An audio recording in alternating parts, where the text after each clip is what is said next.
That picture's gonna haunt me for a long time, I think. I don't like that. Got here today.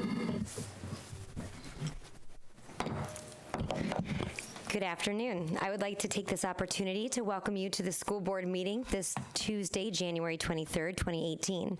If you wish to speak during the hearing of citizens, please pick up a card in the back of the chambers, print your name and topic clearly, and return the card to our board assistant, Kathy Tompkins. And at the appropriate time, I will call you up to speak. First, we will have the flag salute by Booker High School Color Guard under the direction of Colonel Weiss. Please stand.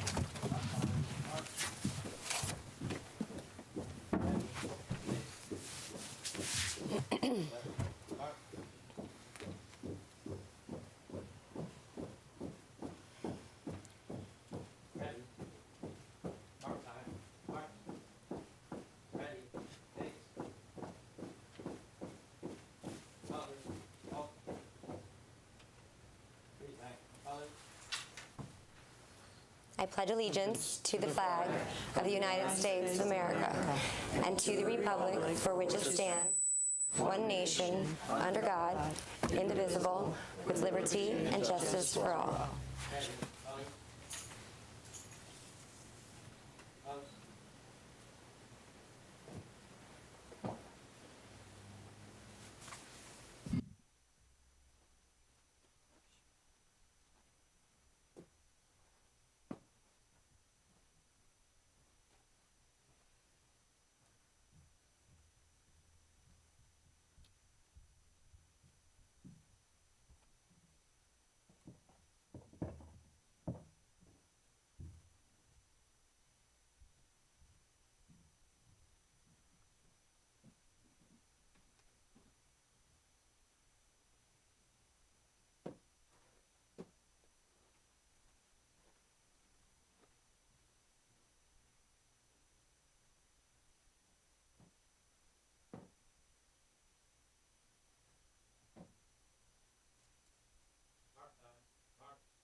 Thank you, Booker High School Color Guard. I'd like to welcome our student representative, Gracia Quavado. I know did I do it okay? Good. Tell us a little bit about yourself and what school you're from.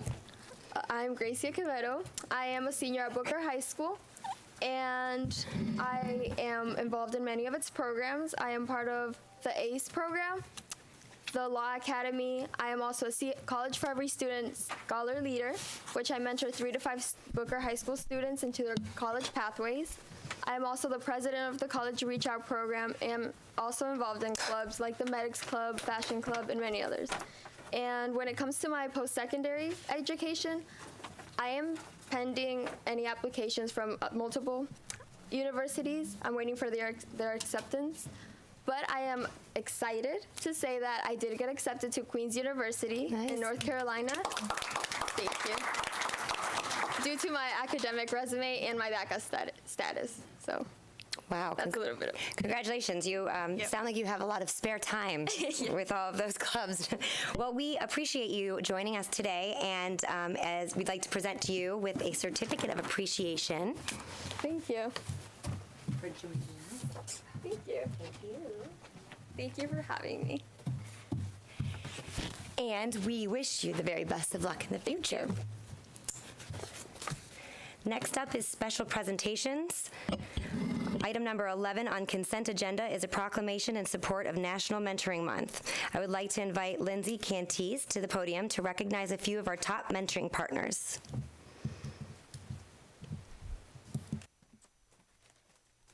Hi, everyone. My name is Lindsay Canties, and I'm the Volunteer and Partnership Coordinator for Sarasota County Schools. I'm here today to talk about Mentoring Month. So, Sarasota County Schools is so proud to celebrate January as National Mentoring Month in conjunction with the Florida Department of Education. This nationwide initiative is in its 17th year, and it is a means of celebrating and promoting the value of mentoring to students and also school district staff in Florida. As you all probably know, our school district is so incredibly fortunate to have long and meaningful collaborations with several community organizations that provide mentors in our schools. It is very fitting that during this month, National Mentor Month, we honor these organizations that recruit, train, place, and support community members who mentor our students and school district staff, most specifically administrators. Each agency with whom we collaborate offers a particular approach to their mentoring program, thereby meeting specific needs for our students and administrators and offering them a greater chance at success. For example, through Jewish Family and Children's Service, mentors are specifically trained and assigned to school-based programs designed as an alternative to suspension. Certified therapists lead programs at particular schools and guide and support mentors as they work one-on-one with at-risk students. Big Brothers Big Sisters of the Suncoast offer a school-based program in elementary, middle, and high school in which mentors meet one-on-one, focusing on academic but also social success. Girl Scouts of Gulf Coast, Florida conducts troop meetings at several of our schools, providing easy access to support girls in need. Through their high school initiative, Girls Inc. provides mentors to work with students on job interview skills, college essays, exploring post-high school options, and other areas of career and college exploration and life skills development. Take Stock in Children of Sarasota provides mentors to middle and high school at-risk youth from low-income families. Mentors support students following them along from grade to grade. Students who meet weekly with their mentors and meet required criteria receive a full scholarship for post-secondary education upon graduation. Focuses on school attendance, academic performance, behavior, and refraining from substance abuse. Faces of Accomplishment provides mentors to low-income and at-risk students and offers scholarships to receive college, technical, or vocational support to continue their chances for a better future. Last but not least, there is the Sarasota County Schools Retired Administrative Mentorship Program. This program provides administrators with mentors that are experienced retired administrators themselves. These mentors help them to better themselves both professionally and personally. Through the work of these organizations, our schools in the district office currently have over 400 students and about 30 administrators being mentored. So today, we are recognizing the community organizations that collaborate with us and with one another to provide mentors to our students and administrators, and we are presenting them with a copy of the proclamation. I will ask the representatives from each organization to come forward, say a few words, and accept their proclamation. I will then ask Board Chair Ziegler to read the proclamation.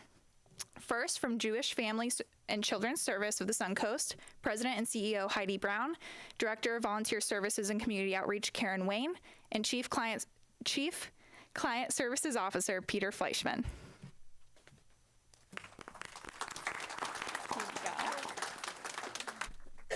Hi, thank you so much. We're delighted to be here.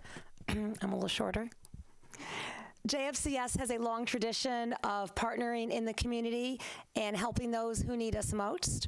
We're particularly pleased to work with at-risk youth and address the needs that they particularly face. We love the fact that currently we have 13 mentors in the Sarasota schools. And we really love that we have mentors who have worked with some of our youth from elementary school through high school. So that's investment, commitment, engagement, and success. Particularly, we have mentors who care so deeply that they will hang in there and work with the youth for literally up to a year until that youth really feels that they can, for the first time perhaps, open up and trust an adult. And that is absolutely life-changing. So we thank you for allowing us to partner, and we hope to continue to make a difference. Thank you. Thank you.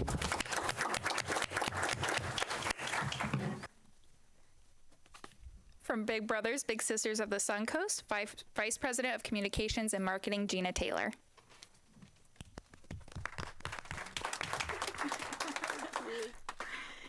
Thank you, Lindsay. Good afternoon, everyone. It's wonderful to be here. I am so excited to tell you that Big Brothers Big Sisters, we are celebrating 50 years. We have our 50-year anniversary. Our CEO is celebrating 35 years as our CEO. We have had a fabulous partnership with the Sarasota County School System. We currently are serving 1,869 children. 500 of those are in the Sarasota County Public Schools. So I don't think I need to tell you all, and I don't need to tell those in the audience, but we see mentoring works. every day I get to, I love my job, and I love being able to see the many children ages 6 to 21 that we serve, that we do make an impact on their life. So mentoring works. We're running our 100 Men in 100 Days campaign. We always are in need for male mentors, but we know that by putting that adult positive role model in the life of a child, it can really change the trajectory. So we thank you so much for your partnership. Look forward to many, many more years. Thank you all very much. From Girls Inc., Program Director Jamie Catrine. Darn it, I've practiced that so many times. No one gets it. Thank you. I'm so excited to be here. I just want to share a little bit about our program and the cycle of mentorship. So Girls Inc. of Sarasota provides intentional and research-based programming to girls in our community and across the country. We have 6 essential elements that provide a full Girls Inc. experience, and while I'd love to talk to you about all 6 of them, I think I only have enough time to talk about one. And that essential element is mentoring relationships. While each element is critical to the full experience received by our girls, it really wouldn't make a difference without our mentors and our volunteers. Every hour that the girls are with us is an hour that we reinforce and support what they learn in school, and an hour that ties it to real-world skills, problems, and issues. We build on math through financial literacy, we build on English through reading, we build on STEM through a program called Operation SMART. We build on computer skills through Made with Code, bullying prevention through Project Bold, and drug prevention through Friendly Persuasion, and so on. But just as they ask why they need to learn math, they ask why they need to participate in financial literacy. I could go through each subject and each Girls Inc. curriculum with the same question, and at Girls Inc., we answer with mentoring relationships, and our girls start to understand. They understand why they need math when they hear from an accountant or seamstress. They understand why they need STEM and computer skills when they hear from engineers and executive directors. They understand the best way to succeed is through support, and that support comes from the mentors who work in our school and in our organizations. We're lucky to live, work, and thrive in Sarasota, and I know that our success comes from the people who have not only paved the way for it, but who have held our hands through it. I want to thank every organization here for taking the time to help build and develop those relationships that lead to our ultimate success. And I also want to thank the school board and the school district for believing in the power of mentoring relationships in our future leaders. Our girls and our students couldn't do without you, and it really is that investment that turned our girls into mentors to keep that cycle going. So thank you all for that support. Thank you.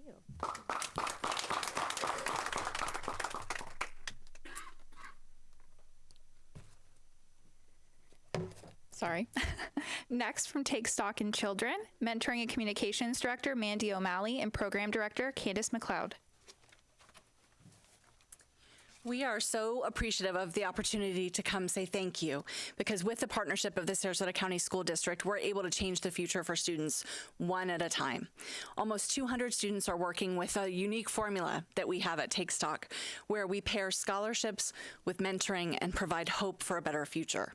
But none of that would be possible without the help of the school district, because that's where we meet with our students, almost 200 of them, are meeting with our mentors, talking about not if they go to college, but when they go to college, and participating in our intensive college readiness programs to help them make the most of the opportunity of the scholarship that waits for them at the end of our program.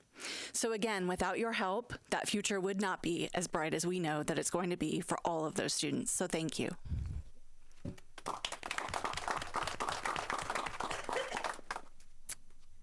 Next, Faces of Accomplishment Executive Director Kathy Chamberlain.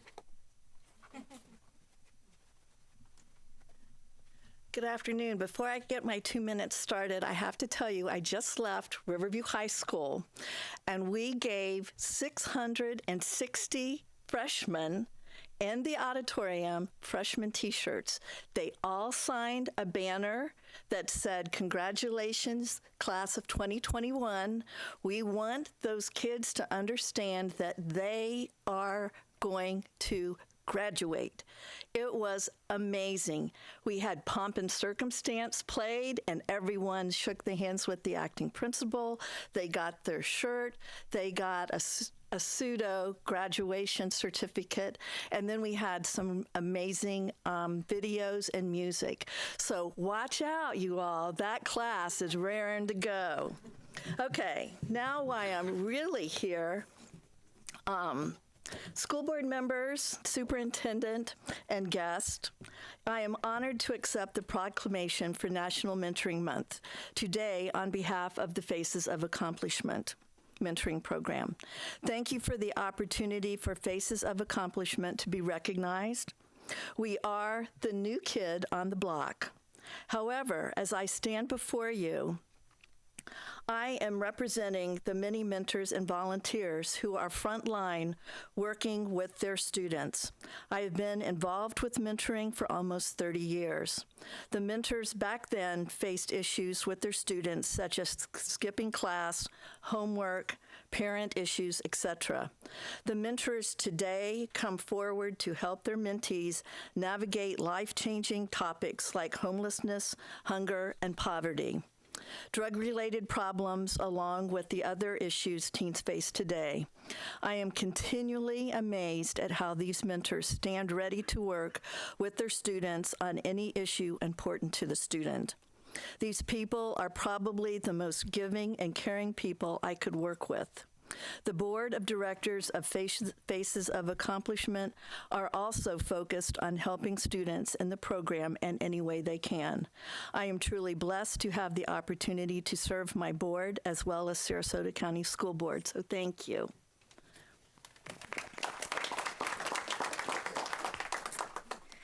Last but not least, from Sarasota County Schools Retired Administrative Mentorship Program, Program Coordinator Wendy Katz.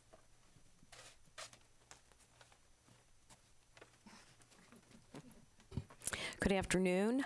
I, too, am thrilled to have the opportunity to acknowledge the dedication of our retired administrator mentors this afternoon in celebrating National Mentoring Month. The origin of this program began 15 years ago when I was principal at Laurel Nokomis, which became our first K-8 school in Sarasota County. Someone in the district referred to me to a gentleman by the name of Jerry Kaplan, who was a retired K-8 principal in Newton, Massachusetts.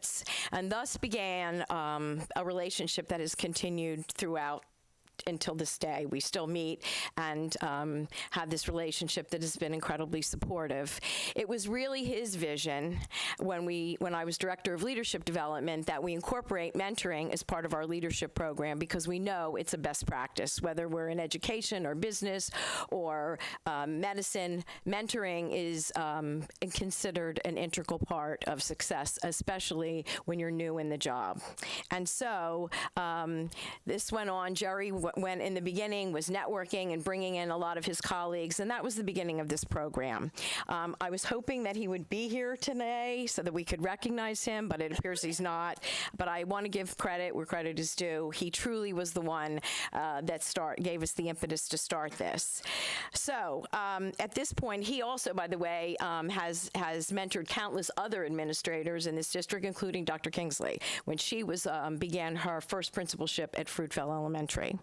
So we currently, as Lindsay said, we have 30 administrators new this year that have retired mentors. Our cadre of retired administrators is about 15. The expectation is that they meet once a month face-to-face with their administrators, usually before or after school hours or work hours. They have such a wealth of experience and expertise, and really, we affectionately call them now thought partners.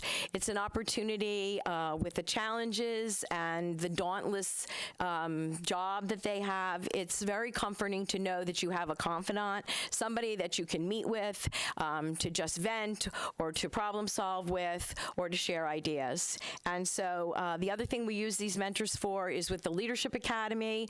They help us when we do our mock interviews. We want them to be able to practice interviewing in a safe arena. And by using retired people as opposed to people within the school system, because if they have a bad interview as they're practicing, then people have a mental mindset about that person that's hard to change. And so by using them, that has been very helpful to us. So I just at this point want to recognize their dedication and that we're deeply grateful for the contributions they give to our school system. Thank you.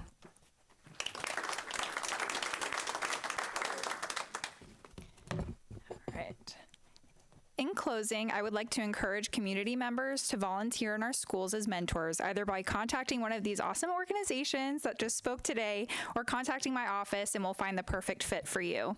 At this time, I'll ask Board Chair Ziegler to read the mentorship proclamation. Whereas mentors across the United States teach, inspire, and guide American students and school district staff as they reach for their dreams and strive to realize their limitless potential. And whereas mentors help students and school district staff build confidence, gain knowledge, and develop strength of character. And whereas students with mentors have better attendance in school, higher self-esteem, a greater chance of pursuing higher education, and fewer incidents of risky and unhealthy behavior. And whereas school district staff with mentors garner skills to advance their schools or departments, experience increased job satisfaction, and have a higher level of confidence in decision-making. And whereas hundreds of neighbors, teachers, retired administrators, community volunteers, and other dedicated individuals in Sarasota County work selflessly through mentoring programs to improve children's odds for success and increase staff effectiveness. And whereas our community has several organizations that promote and facilitate mentoring, including the Sarasota County School District Volunteer and Partnership Office, Big Brothers, Big Sisters of the Suncoast, Girl Scouts of Gulf Coast, Florida, Girls Incorporated of Sarasota County, Jewish Family and Children's Services of the Suncoast, Faces of Accomplishment, Take Stock in Children of Sarasota County, and the Sarasota County Schools Retired Administrative Mentorship Program. And whereas January has been designated as National Mentoring Month, in which America honors mentors and encourages men and women across the county to become mentors. Now, therefore, be it resolved that the Sarasota County the School Board of Sarasota County does hereby proclaim January 2018 as Mentoring Month in Sarasota County, and calls all citizens, businesses, public and private agencies, religious and educational institutions to celebrate the mentoring movement, become a mentor, and inspire a child today. Do I have any comments from the board? Oh, Jane? Mrs. Goodwin. Well, I just want to say how happy it makes me to see all of you here, because I know how important your partnership is to our students. I've been involved in mentoring with some of you in the past, and think of my mentoring experiences and the students that I have known over the years, and how important the mentoring experience is to these students. You know, relationships are what life is all about. And you're teaching, through your mentorship, you're teaching those students to trust, to depend on individuals. Some of them have not had much trust and relationships in their lives. And many of these relationships will go on for a lifetime. So I want to thank you all for being here today. Thank you for this important work you're doing. And also say to those people either in our audience or in our viewing audience to please consider mentoring a student, because we always need more people to step forward and take the time, and it really is as small as an hour a week, to spend time with the student. It makes all the difference in the world in how they react to schools, how they react to their attitude and schoolwork. And so I just want to say again, thank you so much for all you do. Mr. Robinson. I want to echo Ms. Goodwin's comments. I noticed as you guys were speaking, just as a guide, when I see Dr. Shelley nodding her head, I know what you guys are doing all right. and for some kids, this is probably the only positive influence they have in their life. So thank you for doing that. But mentoring takes many shapes and forms. And I do want to recognize one person who went up there but didn't comment, and that's Coach Canties. I see her firsthand and what she does for kids every day, and so I just want to make sure that she's recognized also also for the good work she does in our community on our off hours. And she doesn't just get to come up there and introduce people. She also needs to get some accolades for what Coach Canties does. But thank you guys for everything you do. Thank you. Mrs. Brown. My husband mentors a high schooler. He also tutors after school at a program, some middle schoolers, and then he goes in and works once a week with some kindergartners.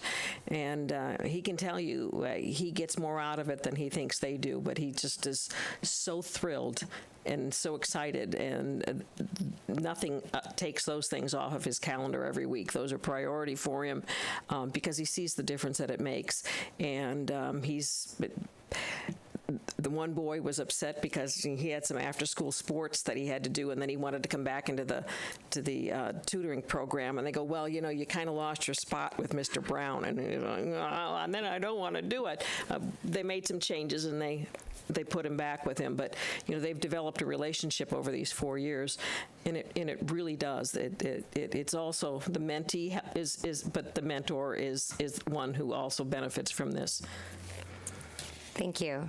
I would echo all the statements that are made up here. I think there's no doubt the impact of mentors is life-changing, and we're incredibly grateful and fortunate to have so many generous people in our community and wonderful organizations and leaders like you that help drive that spirit. So thank you for everything you do, and very greatly appreciate it. Thank you. Moving on to item number 2, I'd like to invite Angela I always butcher this, and I know. Hartvigsen, it's been a long day, sorry. And Brian Hirsch to the podium. They will be highlighting the impact national and local partnerships have on ensuring a high-quality arts education throughout Sarasota County schools. Angela, I apologize. School board chair, school board members, Mr. Hardy, Dr. Bowden, our student representative, thank you. It's an honor to be here, and what a great transition. Just incidentally, I happen to be a big brother, and that actually changed my pathway. I knew I was a big brother in New York City, and if I could change one student's connection to arts and culture, then I would hope to do that for many. So that's helped shape my role in arts education. So with that, Sarasota County is indeed a leader in the field of arts education. We're able to do that based on our national partnerships, our community partnerships, and quality teaching from our instructors. Today, we're going to highlight a few of those specific examples throughout our levels and where our work with the arts shines, and having the unique ability to reach all students through the arts. The graph to the right on this slide is a snapshot of the state's fine arts report, and I'm sure it will appear soon. The state's percentage of fine arts participation is in gold, and our district is in blue. We're a cut above, with a consistently higher percentage of participation. In 2016-17, the state was at 57%, and our participation was at 68.5%. And when we talk about our national partnerships with our great arts organizations, 2 of our partnerships here within this district are specifically arranged through the John F. Kennedy Center for the Performing Arts. We, of course, have our partnership in arts education with the Van Wezel, which has been providing professional development with our teachers in this district since 1997. And of course, Any Given Child, which is a collective impact initiative where the entire community has worked together to ensure access and equity regarding arts education. And among those resources that are provided by the Kennedy Center that helps us reach hundreds of teachers through an arts integrated approach to teaching. And that really highlights the differentiated instruction to meeting our diverse needs of students. Again, further, among these Kennedy Center resources are the availability of master Kennedy Center teaching artists that work with our teachers and students directly. In the highlight we're about to show you, renowned poet and workshop leader Glennis Redman provided a workshop for our district teachers entitled Poetry Off the Page. She then modeled her work with a group of 5th graders at Wilkinson Elementary in collaboration with teacher Tessa Healy. I was lucky enough to experience Glennis's work at Wilkinson in person, and it truly was magical. Today we're highlighting just one of those students, Anastasia. Anastasia was, by all accounts, including her own, a reticent writer. Glennis took students through the process of writing an I am poem. They worked through brainstorming exercises to gather layers of imagery and find their voice. Glennis shared with students her belief that poetry is a visual art. Students began their poems in a quick writing period and shared those drafts in class. It was a surprise to Anastasia's teacher, Tessa, that she chose to share her poem, and even more surprising when she wanted to work on and complete her poem the following day. We've shared a hard copy of Anastasia's final product with you, but know you'd like to hear Anastasia's words in her own voice. In many cases, a newfound voice. We're going to share a video with you now. I Am by Anastasia Cates. I am from my mama saying, kill them with kindness even though she has a temper. I'm from my sister saying, don't let him talk about you like that even though she is always fighting. I get my temper from my mama. You know what that means. I'm so mean. I'm sadness for the 12 dogs I've had in my life. All but 3 of them died or taken away for fighting. Fighting has took away my sister and my dad. I'm a big plate of nachos. My aunt married a Mexican man and I eat all their food. My heart and belly are full because my mom is cooking all the time. Well, girl, you know I don't play.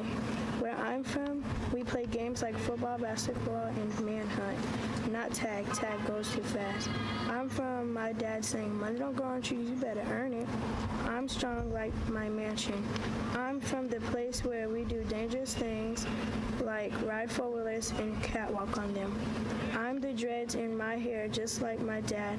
I wonder where I get when I get to hug him again because he made me who I am.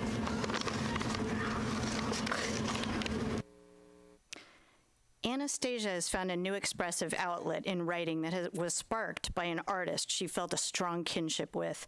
The process is rigorous, and although the final product is starkly truthful, her parents are so proud of this new voice and this piece. Her teacher, Tessa, has also discovered a new way to help each of her students find their own voice while honing their writing and expressive skills. Maybe.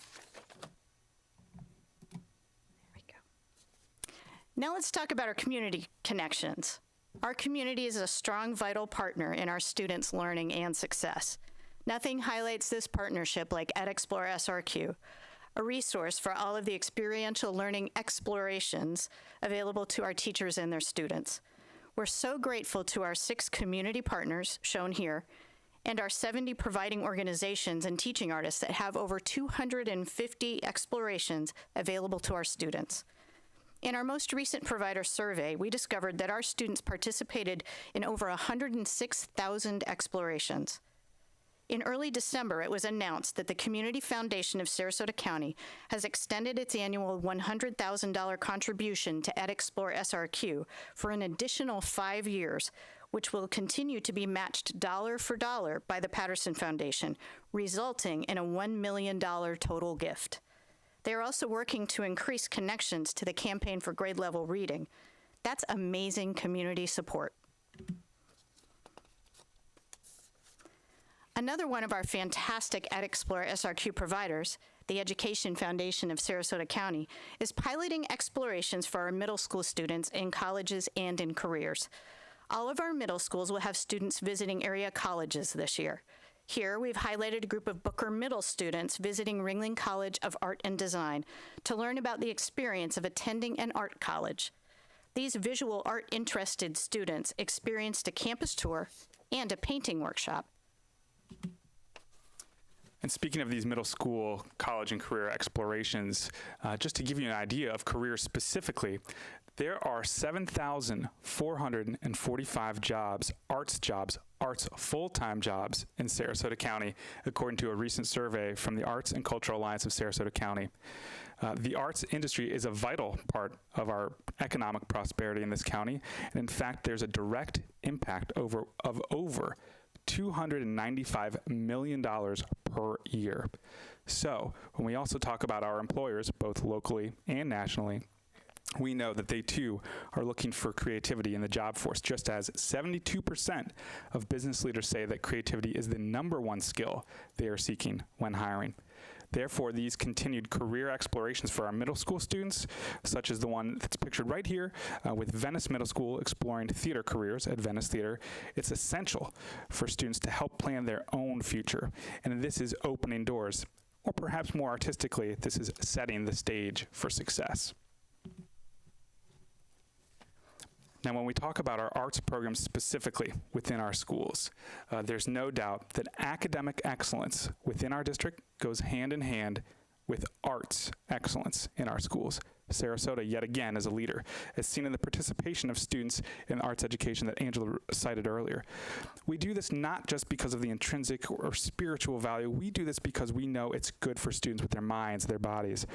Access to arts education, in particular for low-income students who are highly engaged in the arts, are more than twice as likely to graduate college as their peers with no arts education.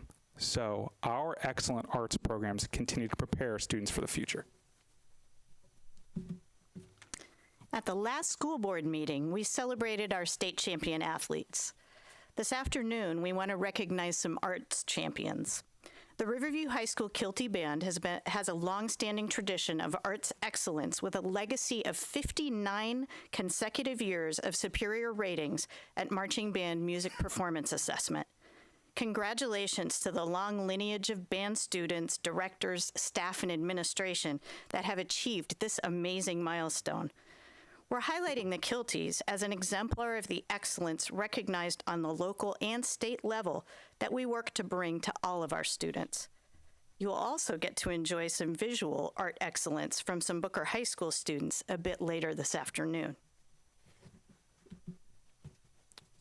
So Dr. Bowden and I have had the chance to speak many times, and Dr. Bowden has often said, our schools should reflect our community. The arts in our schools equals the deep commitment and value of the arts within Sarasota County.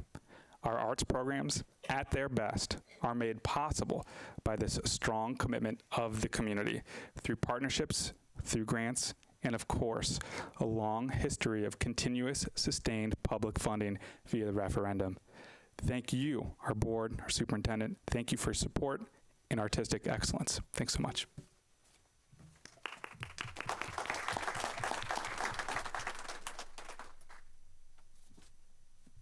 Mrs. Goodwin? Mrs. Goodwin, did you select? Oh, I apologize. No, that's back.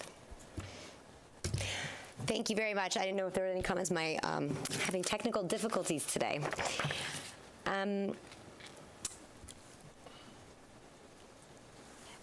Is anyone, okay.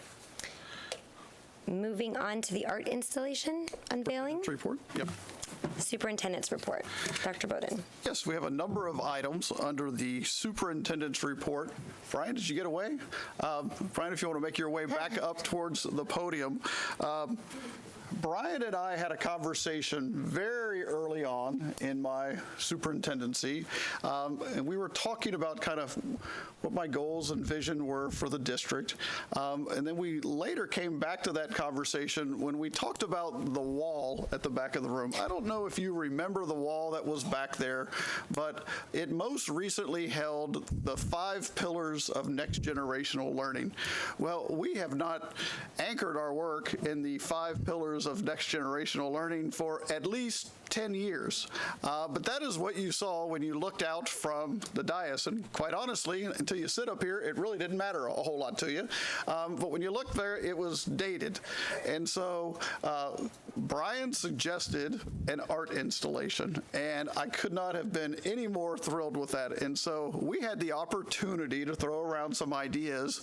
And obviously, you could go to a number of artists in our community, but we would be remiss if we didn't use that as an opportunity to showcase the work of our students. And so Brian made me earn it.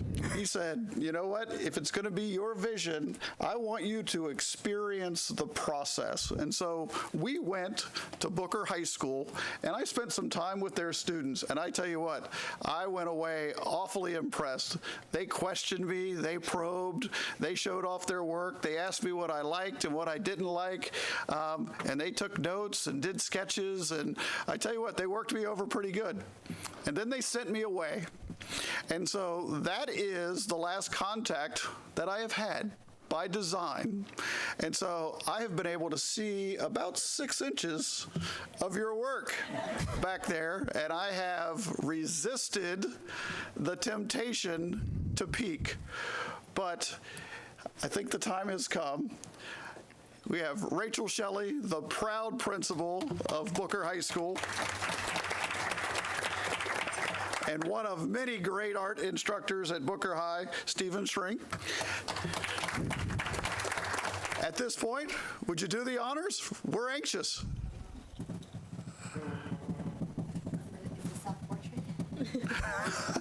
I have no idea. Wow.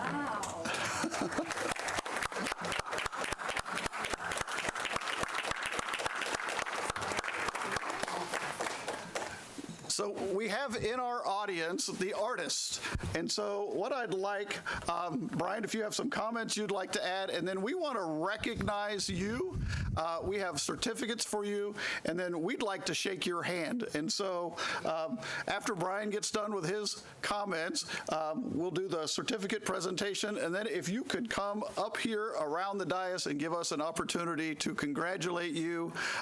We are so excited. Your work will be memorialized there on the back wall, and so that goes in your portfolio. That is a public display. That goes on your resume, and thank you for lending your talents to us. Brian? Thank you, Dr. Bowden. So just want to say we worked very closely with Stephen Strank, art teacher, and you gave very inspirational notes. We've talked about that's represented within this piece, what is unique about Sarasota, the diversity of our community, and excellence in education. And by the way, the students have dubbed the name of this piece Excellence. So very appropriate indeed for Sarasota. And if you talk to Mr. Strank, he would tell you that when you do a project like this and the work, it is indeed a synthesis of all the concepts, of all the skills, and this is an outstanding real-world application that is here, comes to fruition through this outstanding mural where you see 6 panels represented. So at this time, I'd love to call our students up and come grab a certificate, and then we will make our way around. And after we shake hands, if we could, if you don't mind, Dr. Bowden and our school board as well, can we take a picture with all the students right here as well? Fabulous for that. Absolutely. Thank you so much. Yeah, if we can fit everyone, that might be great. Okay, so we have a senior, 12th grade, Haley Burton.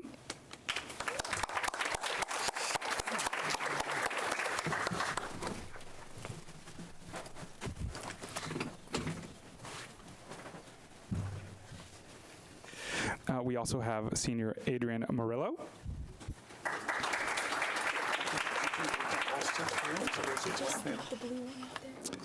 11th grader Zoe Nikirk. Yeah, we're going to ask you. Nice. 11th grader Mesa Serbin. The reds and orange. 10th grade Isabel Stark. Beautiful. They should have just told us. And also 10th grader Nicole Colton. Oh, second one from left. Wonderful. Beautiful. Beautiful.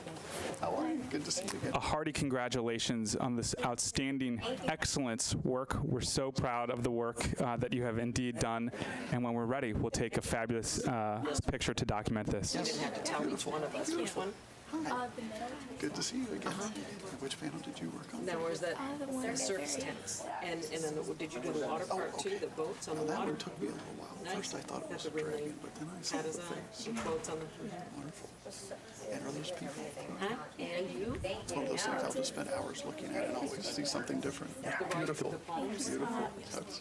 And students, after we take a quick picture, we're going to give a quick just an explanation of your panel, because I know everyone's asking very quickly, ever so briefly. So we'll move over here by the picture. That's interesting. And what are the things down there? There's like, They have to tell. We each one of us are the same question. I'll list it over. Oh, Pete. Thank you. I didn't know that one, though. Which one was yours? Yep, Brian, you should have told us which pieces they were, so we're all asking. Yeah, let's do it.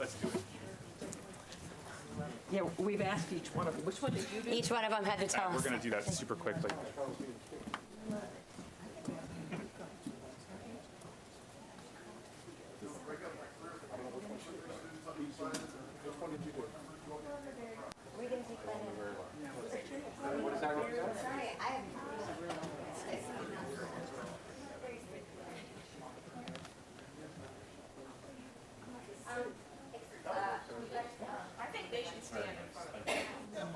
They stand in front of him and can't see the picture.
We're going to just take one quick moment and have the students explain very briefly their panel.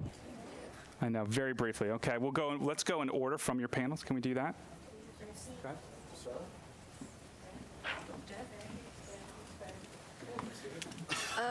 So the thought process behind mine was, you know, when I was a kid a lot, I used to dream about what I would do when I would grow up. And that was in the form of like, I was thinking about like thought bubbles and how they're very like portrayed in many sorts of, comics, media, that kind of thing.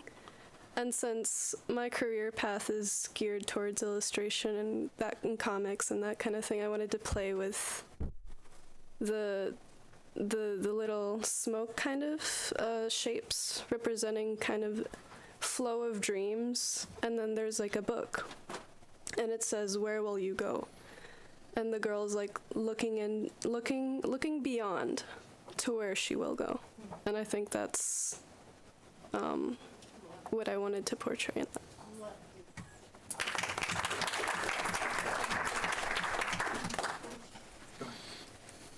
Mine is just the imagery represented in Sarasota. So you have the Ringling Bridge and the High Wire Act to represent the circus. Yeah. Beautiful.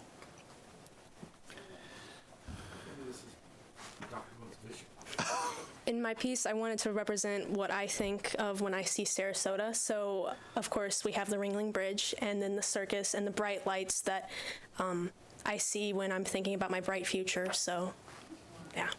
Awesome. For my piece, I kind of want to symbolize what's unique to Sarasota. So that's why I feel like the circus tent and the boats and that statue, because that's uniquely Sarasota.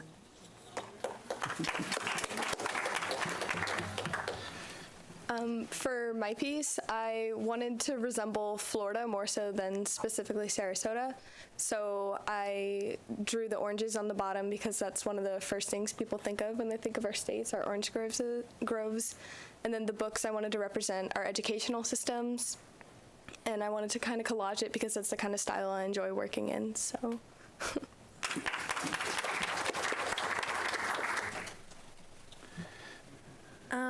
Mine was meant to represent the diversity on people in our town, and I kind of represented it through like one person, maybe like Mother Sarasota, and the hair was blue to maybe interpret it as the ocean or just like Mother Sarasota, I guess.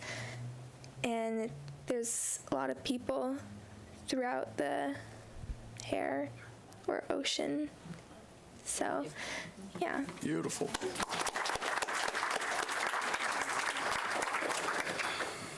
Thank you so much, Dr. Bowden. So we would be remiss. I know we have also the parents of these incredibly talented students here. And if we didn't take a moment to thank you for entrusting us with your students, we take that responsibility very seriously. You have some outstanding students, and for that, you deserve our applause also.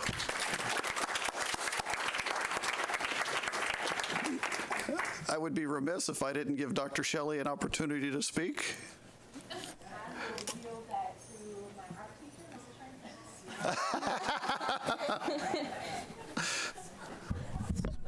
You do not say no to Dr. Shelley.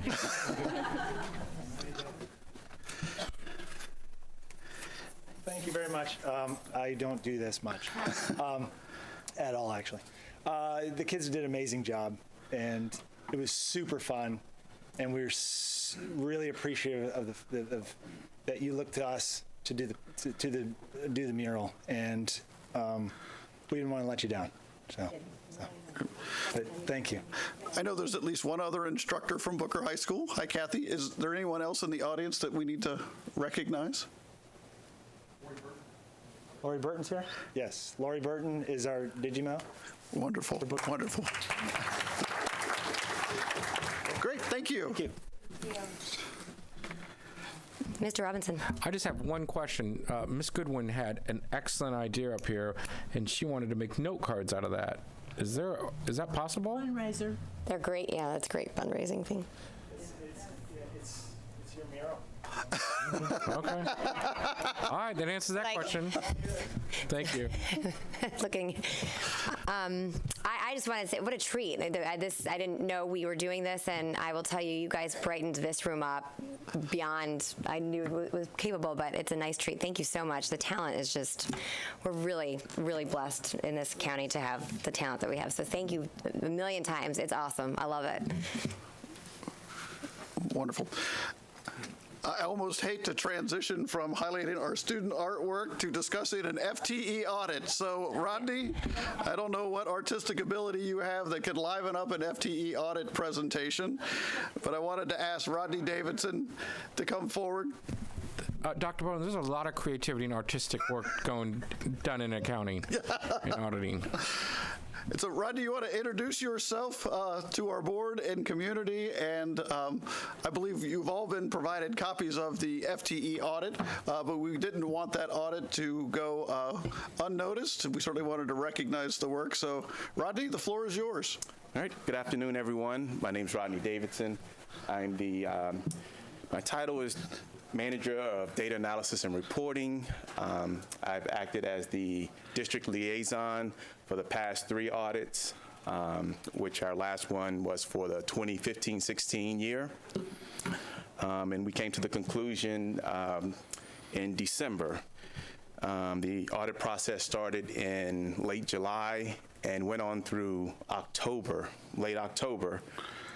So we had 6 auditors here at one time during the process. So it was very stressful for some schools, but I think when you see the numbers, I think they came out very well. So we had 15 schools audited this year. 3 were charter schools, and we had 6 perfect audits. We had 5 regular schools and 1 charter school. Dollar effect was $192,000. It seems like a lot, but it's actually, we've increased our performance by $40,000 from our last audit and $60,000 of our prior audit back in 10-11. So I like to kind of give kudos to those schools who received the perfect audit. They were Bayhaven, Tuttle Elementary, Gulfgate, Student Leadership Academy, and then our 2 virtual programs, Sarasota Virtual and then Sarasota Virtual Academy. Questions for Mr. Davidson? Questions? Mr. Robinson. So do we have the ability to claw back to charter schools if they had an FTE audit issue in a prior year? Yes. So any findings that are found will go back to the charter school. It's adjusted. Yes. And my next question is the findings that they use specific language that the financial auditor gives me, pause, but I was assured that that is normal given the wording. So I'm just asking you, is the audit report, the specific wording that they use, is that material non-compliant? That is very standard. Very standard. I'm not to say the words out loud. So it's to me that. Yes, whether it's a $100,000 finding or some districts who've had $1 million finding, $600,000, they're using the same language as far as the findings. So they never say non-material finding, or? I have not seen, and we compare audits. My first thing is when I get an audit is to see what the other districts are doing, and it's very common throughout every audit. So I asked Dr. Bowden this, and I asked Mitzi this, so I'm going to ask you, I didn't get the right answer. What is the words that they use when it's not positive? That's a good question. I have not. It's the only questions I want to ask. They use the same language, it is the exact same language, and I'm not sure why. I know the Auditor General kind of stays out of it. It's up to DOE to actually. So if they use the same language, when should I be concerned? I would say when the dollar amount exceeds more than what you like. I know we all want a perfect audit. It doesn't happen. It hasn't happened in any district, but we're definitely on the improvement. Like I said, it's $40,000 improvement over our last audit and $60,000. We've had several audits in the past where it exceeded $600,000. So would that be a number that I'd feel comfortable? Yes, yes, I think anyone would.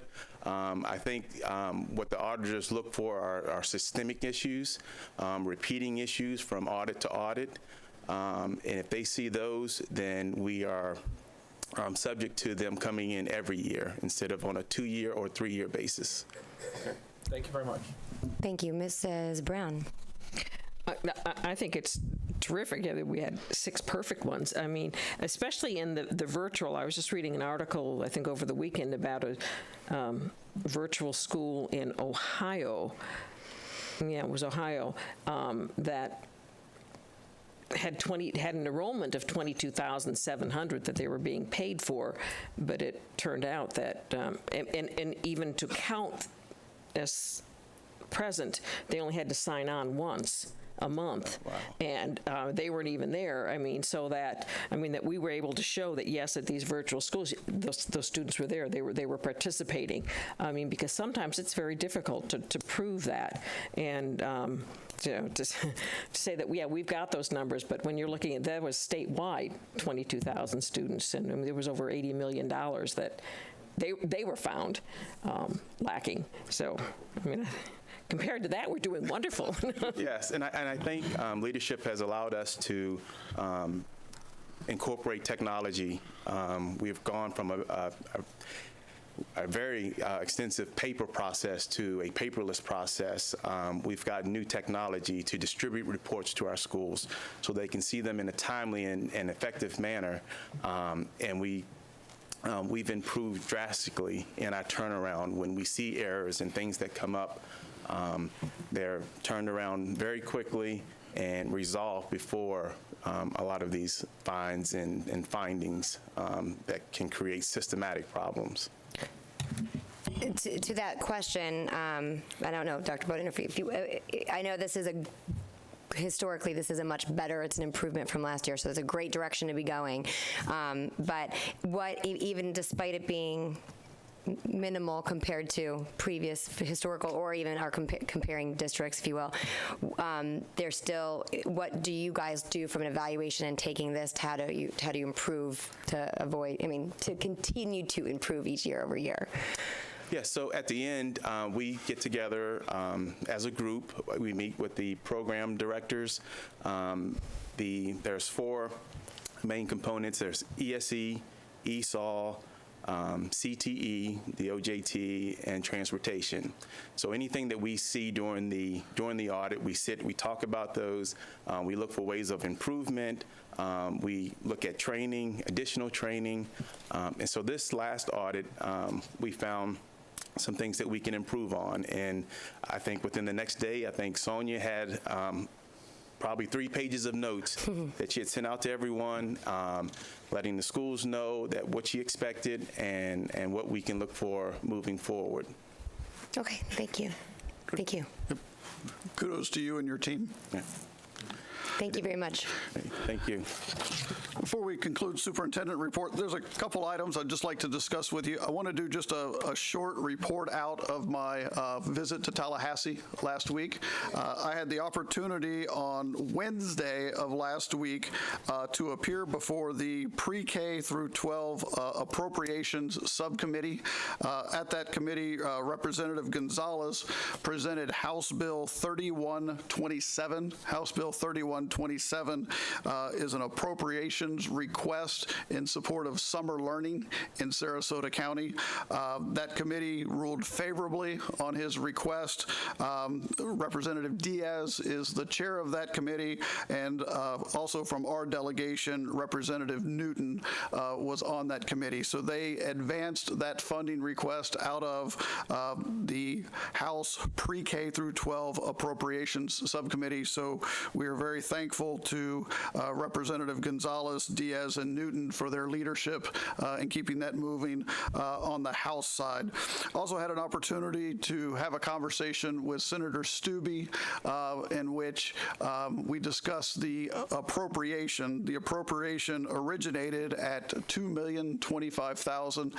He was told by leadership that they were looking favorably upon the project, but not at that number.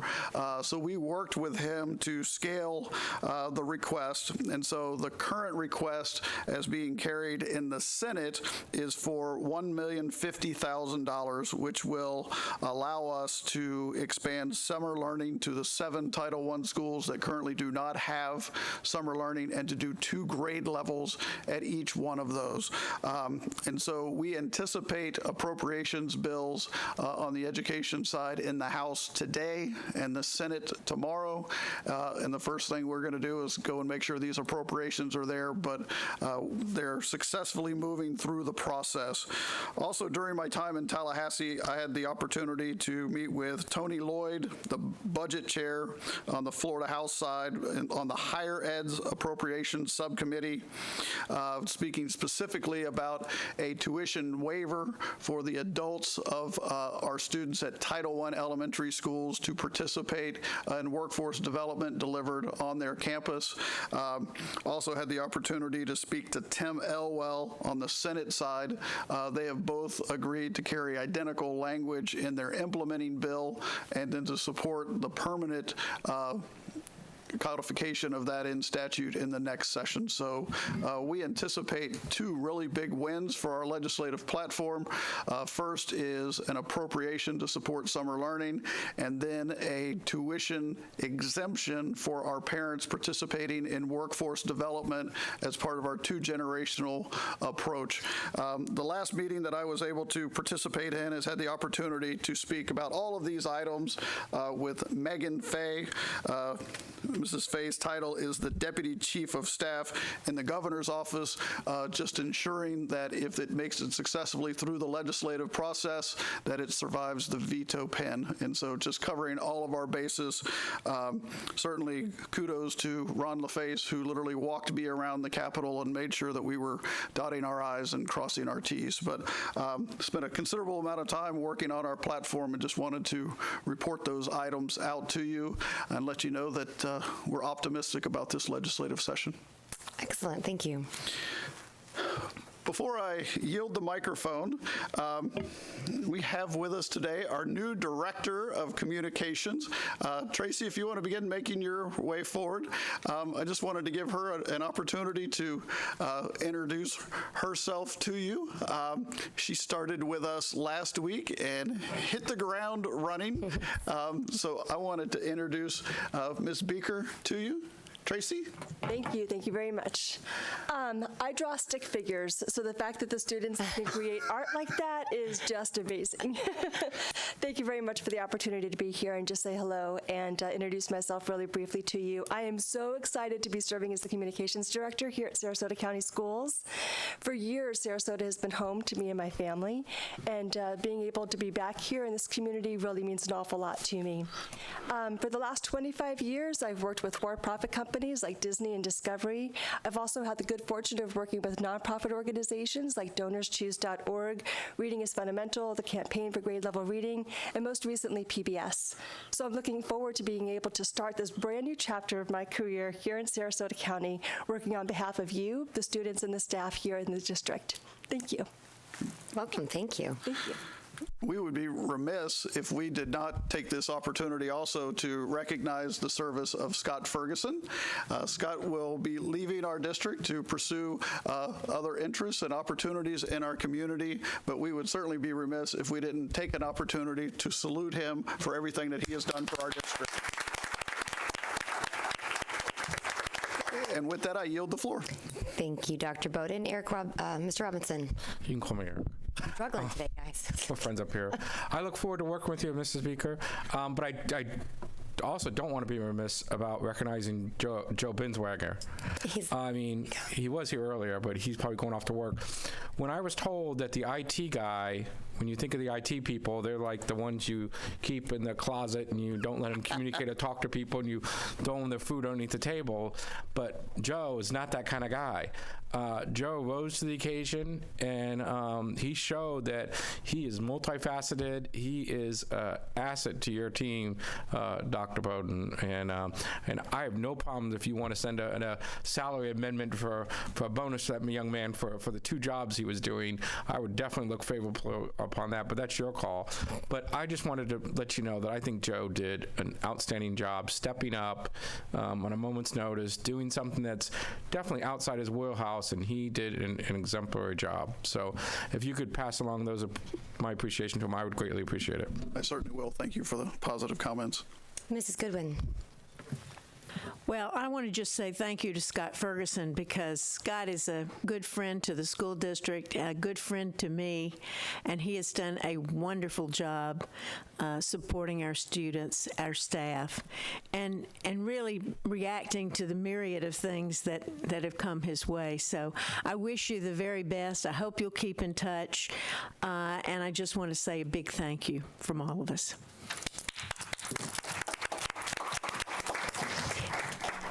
Thank you. I was going, you stole my comment, Mr. Robinson, because I did want to echo those statements about Mr. Binswanger and the work he'd done. I heard a tremendous amount from people out in the community about how responsive he was, and just to do 2 very large jobs of the district simultaneously. So we are incredibly grateful for his going above and beyond. And Mr. Ferguson, we wish you the best of luck, and welcome Tracy. So, moving to hearing of citizens.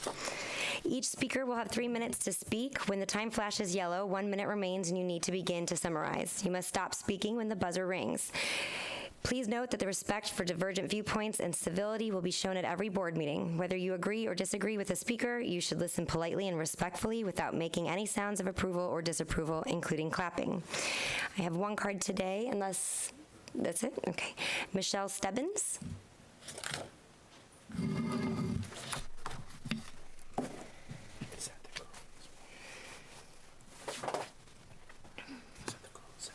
Good afternoon. Good afternoon. My name is Michelle Stebbins. I live at 808 East Baffin Drive, Venice, Florida. I am here to ask you to address the pay schedule for Sarasota school bus drivers. As you can see on the schedule that we handed to you, a new bus driver starts at $13.34 per hour. The next year, they receive an increase of 21 cents per hour. After 29 years, they earn $18.67 an hour. In 29 years, not including pay raises, a school bus driver working for Sarasota County School Board would earn an additional $5.33 an hour more. I implore you to think about how you will live on this pay schedule. These amounts are not even a living wage. The district now has 32 bus driver openings. It has become an ordinary occurrence to have every driver, every utility driver, every route coordinator, including the operations supervisor, personnel from the routing department, and secretarial staff all on routes every day.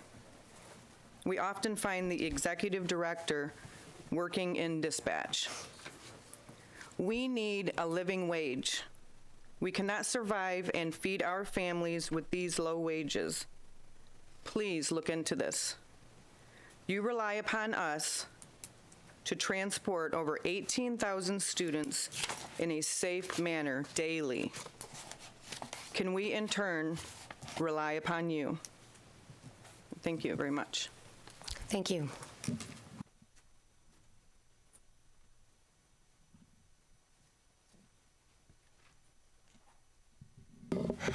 Next up is any additions or corrections to the agenda?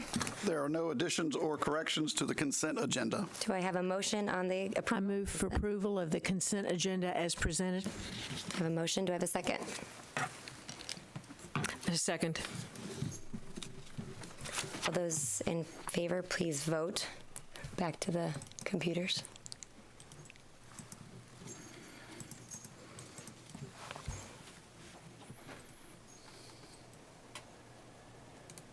And the motion passes to approve the consent agenda. 4 approved, 0 abstaining, and 1 absent. Moving on to new business. Do I have a motion? I move for approval of the memorandum of understanding between the Sky Family YMCA Incorporated, operating as Sky Academy Inglewood, and the School Board of Sarasota County, Florida. Second. I have a motion and a second. Are there any comments? Well, I'll just add that I'm very excited to see this moving forward, and I think it's a testament to kind of the way in which we support our community in a variety of ways and our students. So I appreciate this, and I'm glad we're moving forward with this. All please vote on the item.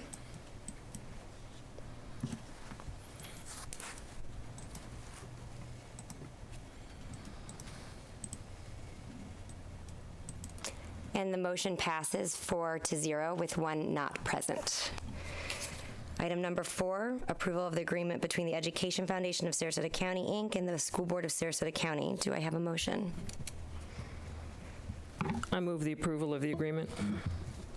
Second. I have a motion and a second. Are there any comments? I don't know if there was any. No. Huh?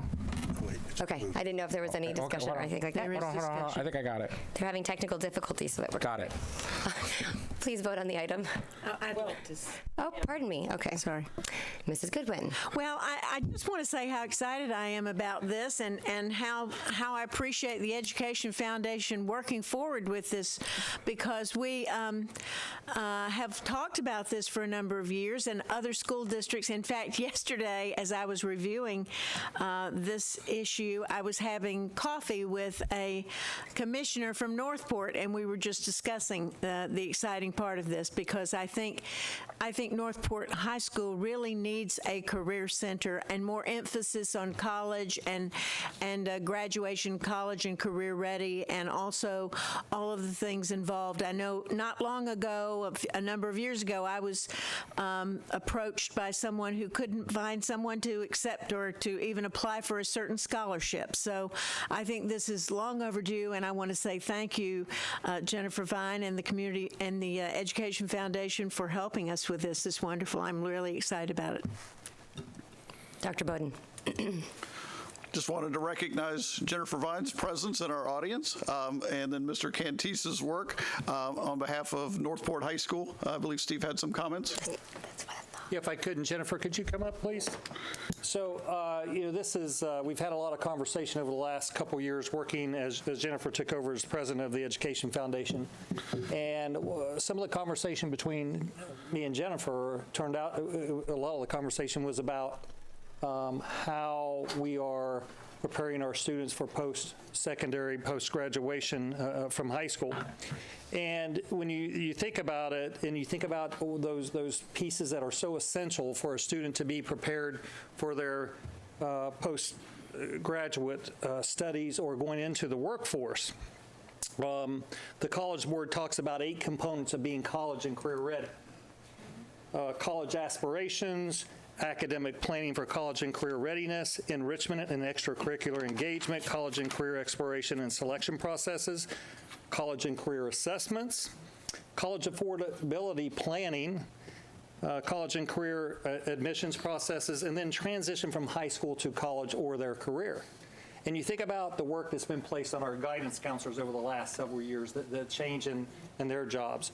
And we really did need to think differently about the way we are preparing our students for when they leave high school.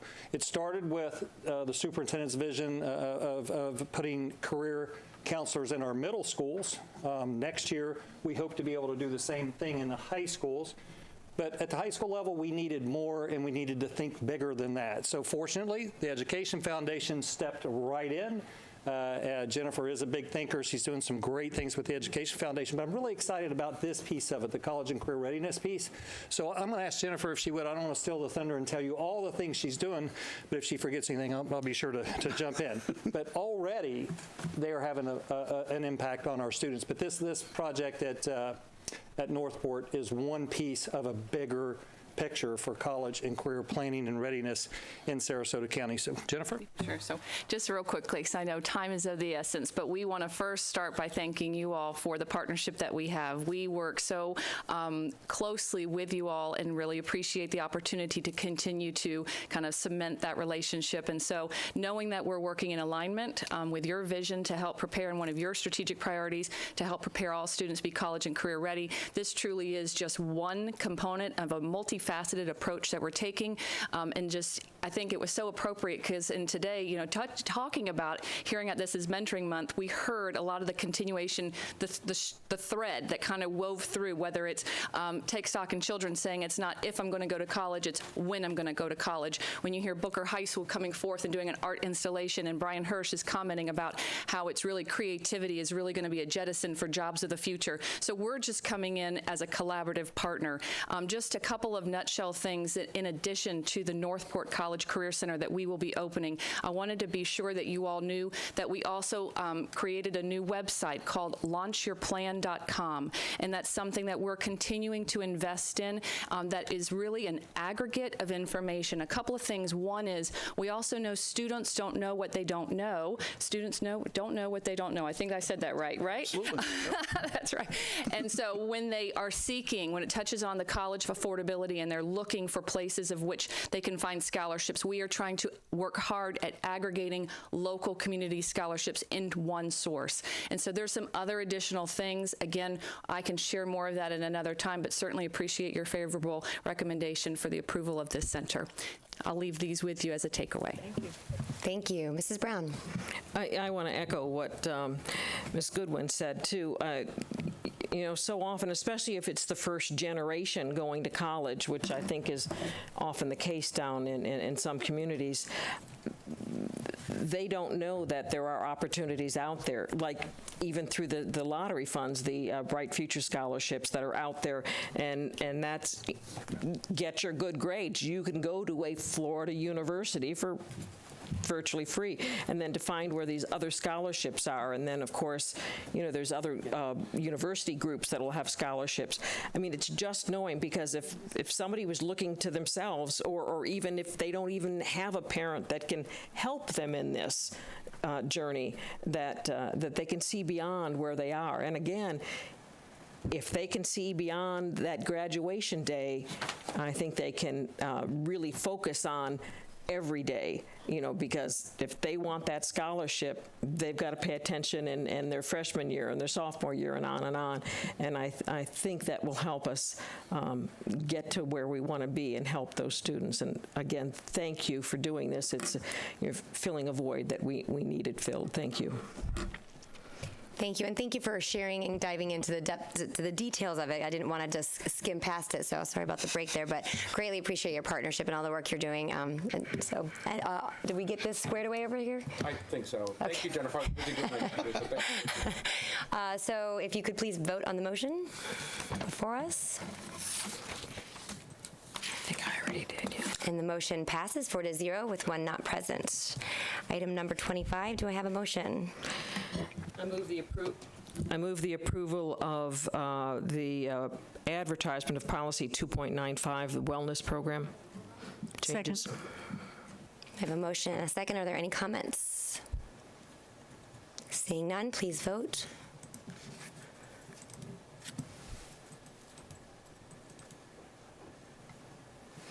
And the motion passes 4-0 with one not present. Moving on to announcements or communications, and as I said earlier at our workshop, we had a very packed workshop, so if there are any, and normally we have an opportunity to bring some things forward, board members for discussion, or, so I wanted to make sure we get that opportunity. So, Mrs. Brown? Yes, I understand that there is another bargaining session scheduled on the 29th where our bargainer is coming in. I'd like to have a meeting perhaps with him before that, just to give us of where we are. And also, perhaps even if there's any way to adjust, we've got 35 bus drivers out there, empty spots, and we are giving them a 3.5% raise. But that takes them from $13.34. It's 47 cents. And when you look at the classified, and that's, I guess, kind of where we're at when we look between the percentage and the dollar amount, 3.5%, which is more than what their salary schedule calls for. Their schedule is like a 20-cent increase from year to year. We've got something out there now that's calling for a 3.5% raise for the bus drivers for the next 2 years, and that's like 47 cents, and it'll get them up to $14 in 2 years. If there's something that we could look at that area, but either just to see where we are as we're going forward on the, to get a report back on where we're at. If there's any other interest in having that discussion. Mr. Robinson. I want to bring up this morning at the workshop, which is kind of tangentially related. Okay. We voted to allow. No voting at workshops. We didn't vote. Sorry, we didn't vote at a workshop. We didn't vote. I'm sorry, we didn't vote. We discussed, and I believe the superintendent's going to be sending out a memo very shortly where there's going to be a benefit where staff members are going to be able to use the pre-care and aftercare for free. So these people won't be having to spend money. So reducing people's costs is almost like. Sometimes giving people a raise and when they don't have to pay for that money out of their pocket anymore. And so I just want to thank Mitzi for all the work that she did on making that happen, and Dr. Bowden. So thank you. Thank you. Outside of bargaining, I know that I believe all of us received an email from a member of staff who is a bus driver as well. And I had a conversation with Mr. Lempe in regards to that because, again, taking the bargaining discussion out, but there were some logistic concerns, especially as it relates to vacancies. I don't think this, did you want to speak to that? Because this is not working, so. Yes, so as part of the collective bargaining process, the union did bring forward to us a proposal to share in the cost of a job study. Our answer to them was that we did not believe that proposal needed to be included in contract, but we did share with them the desire to do a job study. Certainly the top of any job title that we would study would be that of bus driver, followed very closely by bus attendant. And our commitment has been that this is not a bargaining issue, but at the close of collective bargaining, we would move very aggressively to initiate a job study and to make sure that it included a thorough review of the way that we pay our bus drivers. There are a number of other positions that concerns have emanated, not just from the union, but from management and from other places within the organization. We've talked about the concept of a job study, and it's time to initiate that, but we can't allow that to impact the collective bargaining process. So my commitment has been and remains that as soon as this contract is settled, there are two things that immediately go to the top of my agenda, one of which is the initiation of a job study. The other is the initiation of a work group on the broad topic of the recruitment and retention of teachers. And I believe that our union plays a strong role in both of those. They will be working committees that come back with concrete recommendations, but that's been my commitment and remains so. Great. Well, and I know, I'm not sure if this was embedded in there, but there is a committee, maybe that's part of what you're discussing about, again, some of the logistics of the vacancies, because that was a grave concern of mine, and I know that the speaker today spoke to that effect, and I want to make sure that anyone listening or in the public know that we took that seriously, and I